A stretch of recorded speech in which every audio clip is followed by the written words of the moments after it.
Assalamualaikum. Sebagai pendahuluan, dalam arus pemodenan, perubahan dunia adalah sejajar dengan perkembangan teknologi komunikasi media massa. Masyarakat dunia sekarang, khususnya masyarakat di Malaysia, tidak dapat menghalang perubahan itu daripada berlaku. Mereka perlu menerima dan menggunakan teknologi tersebut sebaik yang mungkin berdasarkan situasi dan budayanya. Masyarakat di Malaysia mula terdedah dengan bentuk hiburan daripada kandungan program terbitan barat yang dipancarkan di kaca televisyen. Daripada situ, masyarakat hari ini mula mengubah teknik berfikir dan kegiatan mereka mengikut keperluan dan kegunaan teknologi yang berkembang.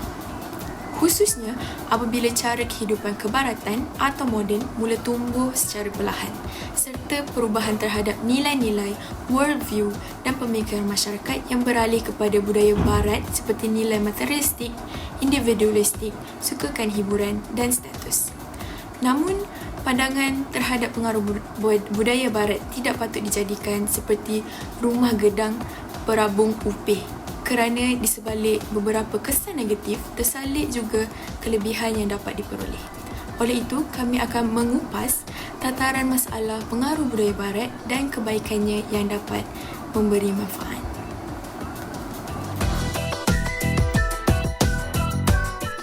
Selamat sejahtera kepada Dr. Saiful Azri bin Mokhtar. Nama saya Maisarah dengan nombor metrik BM20110059 dari kumpulan 5, Seksyen 12 bagi subjek Penghayatan Etika dan Peradaban. Pada hari ini, saya akan membentangkan salah satu cara penjajahan pemikiran dan budaya barat melalui teknologi dan maklumat. Sudah menjadi satu pengetahuan bahawa media sosial atau sebarang platform yang memudahkan komunikasi tanpa mengira jarak, masa dan bangsa merupakan salah satu daripada kaedah penjajahan tersebut. Sebanyak 86% rakyat Malaysia adalah pengguna media sosial yang aktif.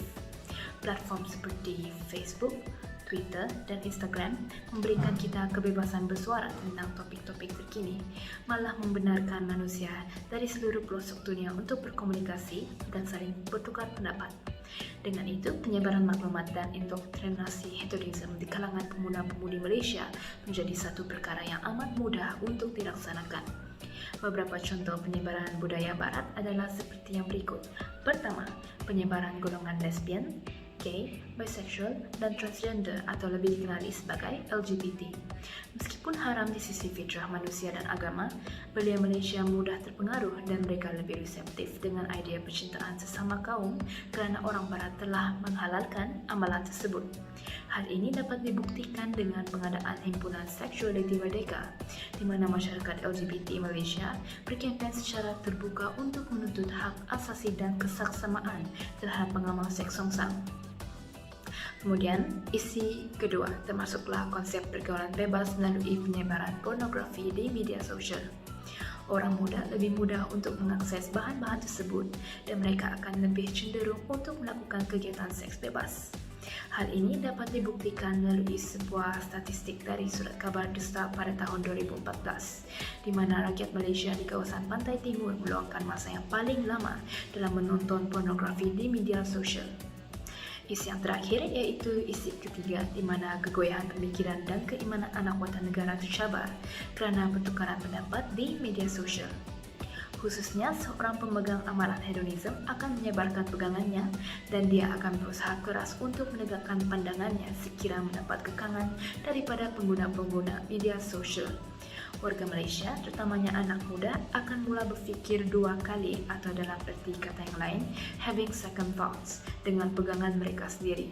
Justru, sebarang pertukaran pendapat antara pengamal budaya barat dan anak muda Malaysia di media sosial dapat menyebarkan hedonisme atau budaya barat dengan lebih lanjut. Sekian, itu sahaja daripada saya. Terima kasih. Assalamualaikum Doktor. Bagi cara penjajahan pemikiran dan budaya barat yang lain termasuklah melalui media massa elektronik seperti akhbar atas talian dan juga melalui dominasi budaya seperti budaya muzik, filem dan juga fashion. Pertama sekali, seperti kita sedia maklum, media massa elektronik seperti akhbar atas talian sebagai contoh CNN, BBC dan juga AP merupakan antara akhbar atas talian yang paling banyak digunakan sebagai sumber rujukan di seluruh dunia oleh para pelajar. Di dalam hal ini jelaslah terlihat bahawa pengaruh budaya barat amatlah kuat sehingga maklumat yang disampaikan oleh pihak barat digunakan sebagai sumber rujukan utama mereka bagi menyiapkan tugasan yang perlu mereka siapkan. Seterusnya, cara penjajahan pemikiran dan budaya barat juga disampaikan melalui dominasi budaya seperti melalui industri filem, muzik dan juga fashion. Bagi industri muzik seperti punk, rock dan metal merupakan antara muzik yang paling digemari di seluruh dunia dan juga di Malaysia sendiri. Dan muzik ini banyak memberi kesan dan pengaruh kepada rakyat Malaysia. Jika kita lihat jika dibandingkan antara kesan baik dan kesan buruk, kesan baiknya hampir terselindung oleh kesan buruk itu sendiri. Bagi pengamal atau penggemar muzik ini, bagi mereka bersifat kurang baik ataupun mengikut-ikut kepada budaya rock, iaitu berperilaku kurang sopan, merupakan perkara yang hebat bagi mereka dan menarik. Sedangkan perkara ini adalah amatlah bercanggah dengan rukun negara yang kelima, iaitu kesopanan dan kesusilaan. Seterusnya, dalam industri filem pula, industri filem menyampaikan banyak filem yang menyumbang kepada penyelewangan minda dan akhlak khususnya dalam kalangan rakyat ataupun generasi muda. Hal ini demikian kerana mereka menyampaikan mesej-mesej yang kurang baik dan juga memaparkan isi-isi yang tidak bertauliah, ganas, pergaulan bebas, melampaui batas dan yang tidak sopan. Hal ini menyebabkan ramai rakyat terikut-ikut dengan perkara yang tidak baik ini. Akhir kata, bagi rakyat Malaysia, haruskah kita sentiasa berfikir dengan teliti terlebih dahulu sebelum mengikuti mana-mana pengaruh barat yang disampaikan.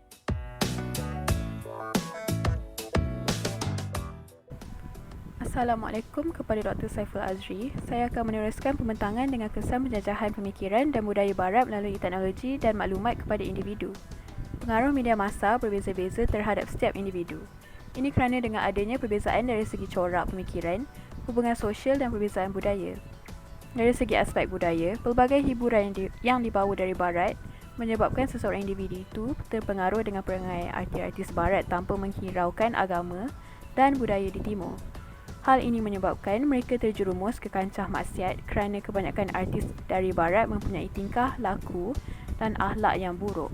Tidak dapat dinafikan bahawa media massa merupakan penyumbang utama kepada keruntuhan moral di kalangan belia. Program-program televisyen khasnya lebih mementingkan hiburan daripada maklumat. Tayangan-tayangan filem barat contohnya telah menolak unsur-unsur ketimuran yang sebati dalam jiwa masyarakat. Adegan lucah hanyalah sebagai halwa mata bagi mereka. Jadi apabila filem tersebut dipertontonkan, sudah tentu mereka akan meniru style ataupun gaya dan aksi artis pujaan mereka. Secara tidak langsung, ianya mencetus kemelut jati diri bagi remaja yang sedang mencari identiti. Seterusnya terlibat dalam gejala ini. Dari segi hubungan sosial sesama individu pula, kini pelbagai platform sosial media yang menjadi pilihan bagi setiap individu. Platform sosial media yang sering digunakan adalah seperti Twitter, Instagram, Facebook, YouTube dan juga platform yang kini menjadi sebutan ramai iaitu TikTok. Boleh dikatakan bahawa majoriti orang yang terkenal atau lebih dikenali sebagai influencer adalah tergolong daripada orang barat. Selain itu, platform media sosial juga mempamerkan dan mengagung-agungkan budaya barat melalui pelbagai cara sehingga menyebabkan seseorang itu menjadi terpengaruh. Berlakunya pengimportan budaya asing melalui rancangan-rancangan yang jelas menunjukkan bahawa perancangan musuh adalah untuk merosakkan generasi muda agar leka dan asyik dengan hiburan dan hidup dalam keseronokan yang sementara. Rendahan kepada hiburan yang keterlaluan menyebabkan seseorang itu banyak membuang masa tanpa memikirkan hala tuju dan masa depan.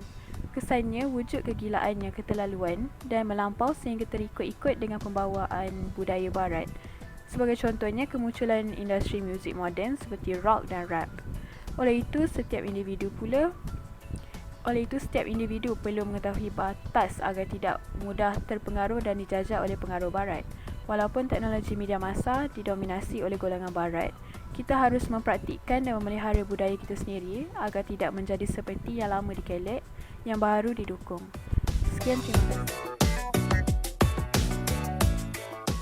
Sekarang, saya akan menerangkan kesan penjajahan pemikiran dan budaya barat kepada institusi kekeluargaan di Malaysia pada masa ini. Sebelum itu, nama saya Muhammad Rafiq dan marilah kita bersama-sama menelaah komponen keluarga yang konvensional. Keluarga merupakan salah satu kumpulan manusia dalam masyarakat dan tiap-tiap keluarga yang ada dasarnya mempunyai ayah yang menjadi paksi keluarga dan berperanan dalam pencarian nafkah, ibu yang membantu menguruskan rumah tangga dan kanak-kanak bertanggungjawab dalam menjalankan perkembangan sejajar sesuai untuk keperluan komuniti sekarang. Salah satu kesan yang amat ketara ialah dari segi aspek komunikasi. Interaksi keluarga secara langsung ataupun tidak langsung akan punah disebabkan aspirasi orang barat yang mengejar kemudahan dan kecepatan dalam berkomunikasi. Dan dengan kekurangan interaksi tersebut, keluarga juga akan tidak menakul maklumat yang diberikan oleh anggota keluarga yang lain. Dan melalui ini, konflik dan ketidakkesefahaman di antara anggota keluarga mulai muncul dan akan mengakibatkan pertengkaran. Perkara-perkara sedemikian akan membahayakan seluruh anggota keluarga, lebih-lebih lagi kepada kanak-kanak yang baru sahaja belajar tentang penggunaan dan penyampaian emosi. Selain daripada kekurangan interaksi dan komunikasi, jurang generasi di antara ibu bapa dan kanak-kanak juga akan menjadi lebih ketara. Hal ini dikatakan sedemikian kerana ibu bapa akan lebih cenderung untuk bertikam lidah dengan anak-anak mereka disebabkan pola pemikiran yang berbeza. Ibu bapa mempunyai pemikiran yang mengutamakan prinsip-prinsip kekeluargaan yang menjadi tradisional, manakala anak-anak mereka mempunyai pemikiran yang lebih liberal dan kompleks, berpunca daripada teknologi maklumat yang terdapat di internet. Melihat kepada indikasi terakhir di dalam perbincangan ini, akibat yang perdana daripada penjajahan pemikiran dan budaya barat melalui teknologi dan komunikasi ini ialah kebejatan moral dan akhlak di dalam kalangan keluarga. Kebejatan moral merujuk kepada keruntuhan akhlak atau etika sosial terhadap orang lain. Ini berpunca daripada sikap orang barat yang selalu mengagungkan dan mempamerkan nilai-nilai etika yang rapuh dalam bidang perfilman digital, lagu-lagu serta dalam bentuk bacaan elektronik. Ini akan mengakibatkan kanak-kanak untuk memberontak dan lebih teruk lagi terjadinya penceraian. Oleh itu, setiap keluarga perlulah memperkasakan nilai-nilai etika yang baik apabila menerima suatu revolusi daripada orang barat, lebih-lebih lagi di dalam segi teknologi dan maklumat. Dan kita juga perlulah mengambil tahu tentang keadaan anak-anak mereka atau kita di dalam social media, selain daripada menapis info yang mereka dapat daripada gadget-gadget yang diberikan oleh mereka. Sekian daripada saya, terima kasih. Salam sejahtera kepada Dr. Saiful Razri bin Mokhtar dan rakan-rakan sekalian. Pada hari ini saya akan membentangkan tentang kesan-kesan penjajahan pemikiran dan budaya barat terhadap masyarakat serumpun. Dalam arus kemodenan ini, penggunaan teknologi seperti komputer riba dan telefon bimbit telah meracakan lagi penggunaan media sosial seperti Instagram dan Facebook dalam kalangan masyarakat Malaysia. Tidak dinafikan bahawa perkembangan teknologi komunikasi ini telah membawa kebaikan dengan menambahkan kenalan daripada 4 penjuru dunia, menambahkan ilmu pengetahuan tentang isu-isu semasa dan juga dapat mempelajari budaya orang lain. Walaupun begitu, masyarakat Malaysia akan lebih terdedah dengan budaya dan ideologi barat kerana tidak mahu kelewatan dalam mengikut arus modernisasi. Mereka sanggup mengadaptasikan budaya asing dan mendisintegrasikan budaya sejak ada kerana menganggap negara barat itu sebagai negara yang moden dan maju dan tidak mahu dikelihatan sebagai seorang yang kolot. Pemikiran yang liberal orang barat ini lebih mementingkan hak-hak individu berbanding dengan hak-hak komuniti. Pemikiran liberal ini menyebabkan seseorang itu rapuh dalam pegangan agama dan menggalakkan permudatan. Ini adalah kerana sistem nilai barat adalah berbeza dengan sistem nilai tradisional orang Melayu yang berlandaskan pegangan agama. Sistem liberal ini memberi kesan kepada cara penilaian seseorang itu kerana seseorang itu akan mula menilai melalui kerangka dan acuan orang barat. Pemikiran liberal ini juga membawa kepada budaya hedonism. Budaya hedonism ini adalah falsafah kefahaman bahawa Keseronokan itu adalah matlamat utama dalam hidup. Ini dapat dilihat daripada corak hidup masyarakat barat yang lebih tertumpu dengan individualistik, materialistik, kemewahan dan hiburan. Dan melalui pengaruh media massa, corak ini mula bertumbuh di dalam kalangan masyarakat Melayu daripada cara pemakaian yang menjolok mata dan cara kehidupan yang lebih tertumpu dengan kemewahan dan hiburan. Seterusnya, penggunaan bahasa rojak dan bahasa ringkas seperti kau kepada kau semakin berlulusan di media sosial dan aplikasi permesejan seperti Twitter, Telegram ataupun WeChat. Hal ini menghakis nilai estetika dan nilai keaslian bahasa Melayu sebagai bahasa kebangsaan. Bukan itu saja, sekelintiran orang juga tidak fasih betul dalam bahasa Melayu. Ini adalah kerana mereka menggunakan bahasa Inggeris sebagai medium komunikasi seharian mereka. Ini membimbangkan akan nasib bahasa Melayu pada masa hadapan dan menyukarkan lagi usaha pihak atasan dalam menjadikan bahasa Melayu itu sebagai bahasa ilmu yang bermutu tinggi dan dapat dihormati dan dibanggakan oleh setiap lapisan masyarakat. Akhir kata, dunia digital ini membawa kebaikan dan keburukan. Kita seharusnya membekalkan diri dengan akal fikiran dan juga pegangan agama agar tidak hanya dilandus arus modernisasi ini. Kita juga harus mengekalkan jati diri dan diri kita sebagai seorang masyarakat Malaysia dengan mengamalkan dan mempraktikkan budaya asing yang hanya berusukan positif. Sekian, terima kasih.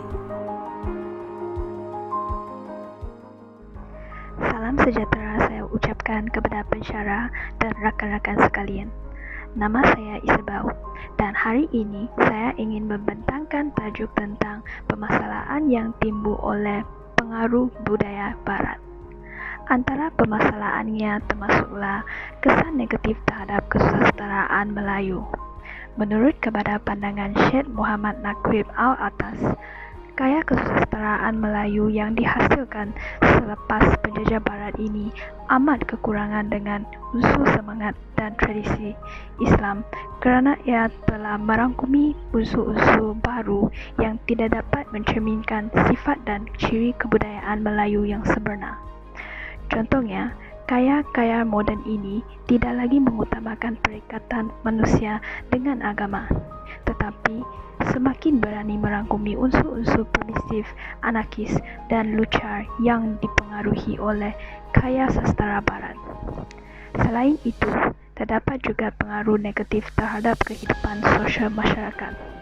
Antara segi gaya hidup, konsep hedonisme yang mencadangkan sebuah pandangan hidup yang mementingkan keseronokan dan kesenangan hidup telah diperkenalkan. Ini akan mempergoda minda remaja untuk menjalankan kehidupan senang dan kemudian tertagih dengan aktiviti tersebut, walaupun aktiviti ini tidak membawa faedah. Oleh itu, masa hadapan remaja ini akan dijejas dan isu ini amat membimbangkan. Dari segi perhubungan sosial pula, pengaruh barat yang berfikiran terbuka mencadangkan pergaulan bersosial bebas tanpa batas dari segi jantina. Keadaan ini boleh dipamerkan oleh peningkatan kes kehamilan bawah umur dan kes pembuangan bayi dalam negara kita. Dari segi pemakaian pula, cara pemakaian yang mementingkan fashion lebih daripada kesopanan dan etika berpakaian tradisi telah diperkenalkan. Ini boleh membawa kesan buruk seperti pergalakan unsur materialistik bagi remaja yang tidak mempunyai pendapatan tetapi mengejar fashion. Akhir sekali, terdapat juga beberapa budaya pelik yang pernah kuat disebarkan di kalangan masyarakat daripada barat, seperti budaya punk yang bertemakan gelap, mengejutkan dan pemberontakan, dan juga budaya black metal yang bertemakan pemujaan syaitan. Budaya-budaya ini harus ditolak kerana ia boleh menjejaskan sasiar diri generasi muda dan perkara ini tidak boleh diabaikan kerana keruntuhan sebuah generasi boleh menyebabkan kemusnahan sebuah negara. Sekian, terima kasih. Dalam sejahtera, saya akan membentangkan tentang cara untuk mengekalkan identiti bangsa daripada arus pemodenan. Budaya yang diamalkan muji dalam pelbagai bidang dan bentuk, contohnya bahasa, adat, agama, kesenian, cara pemikiran dan kepercayaan yang mewakili satu bangsa dengan keunikan masing-masing.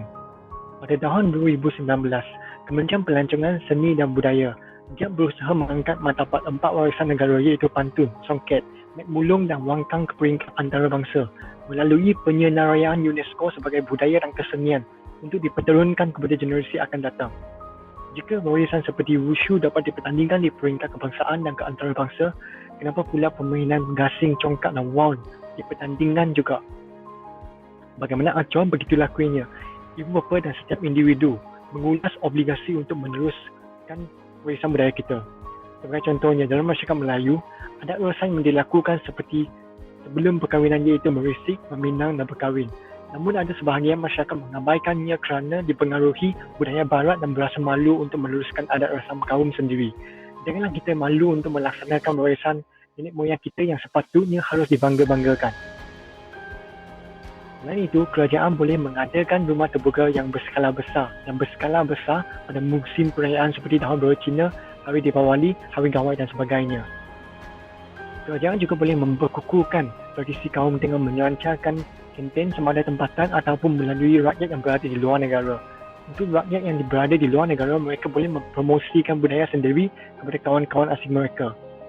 Slogan-slogan yang mudah diingati seperti budaya identiti bangsa dan bersama kita mengekalkan budaya kita boleh diuarkan selaras dengan kempen.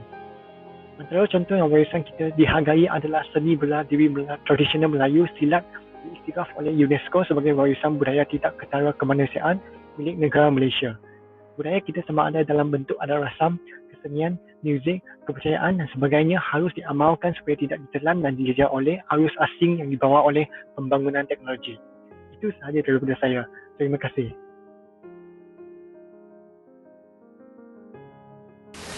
Intihannya, berasaskan bahan-bahan bukti yang konklusif, sudah terang lagi bersuluh bahawa budaya barat telah memasuki atau menyerap masuk ke dalam kehidupan masyarakat bukan barat dengan mempengaruhi perkembangan teknologi dan komunikasi. Pertama sekali, kita dapat melihat beberapa prakarsa penjajahan pemikiran dan budaya barat melalui teknologi dan komunikasi, iaitu melalui penguasaan terhadap media massa elektronik, pergaulan, peralihan perhatian masyarakat Melayu daripada hasil kesusasteraan Melayu, penyebaran propaganda barat dan lain-lain. Rata-rata, pengaruh yang dibawa oleh barat melalui platform tersebut lebih mencetuskan kelakuan negatif di kalangan masyarakat konvensional. Walakin begitu, walaupun hanya minoriti, pengaruh barat juga mendatangkan kebaikan seperti yang telah dinyatakan. Dengan cara penjajahan tersebut, terdapat beberapa kesan yang telah dialami, iaitu dari segi interpersonal, institusi kekeluargaan dan masyarakat serumpun. Oleh yang demikian, beberapa permasalahan telah timbul kesan daripada pengaruh budaya barat tersebut yang mana dapat dikategorikan kepada kesan negatif terhadap kesusasteraan Melayu dan kehidupan sosial masyarakat. Akhir sekali, terdapat prakarsa atau cara untuk mengekalkan identiti bangsa di arus permodenan ini seperti menyenaraikan pantun, songket, mek mulung dan wangkang ke dalam senarai pertubuhan pendidikan, saintifik dan kebudayaan Persatuan Bangsa-Bangsa Bersatu. Terima kasih.